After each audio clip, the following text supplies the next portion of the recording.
What attracted me to medicine was the ability to help people. Going in and making an impact in someone's life, to get to do that every day is just such a gift. You can't take care of somebody unless you get to know them and spend the time with them. Learn exactly what's bothering them, learn where their pain is coming from, and also learn what they want to get back to, what they enjoy doing. And all that takes time. It's really important to me to sit down, talk to them, learn about them on a personal level, and so then together we can get them back to the things they enjoy doing. What joint replacement surgery used to be was very large incisions, very invasive, and a long recovery. Those days are over. One of the things that brought me to POA is all of the latest and greatest technology is here.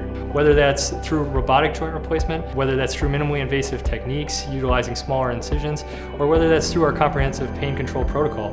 My goal after your joint replacement would be to have you up the same day and then see them get back to all the activities that they enjoy doing, whether it's pickleball, whether it's walking with their grandchildren, just being able to go to the store. I mean, to me, that's everything, to be along that healthcare journey with the patient and to see them in their recovery and get back to all the things they enjoy doing. That's why I do what I do. That's why I get out of bed in the morning. It's so rewarding. It just gets me really excited about coming to work every day.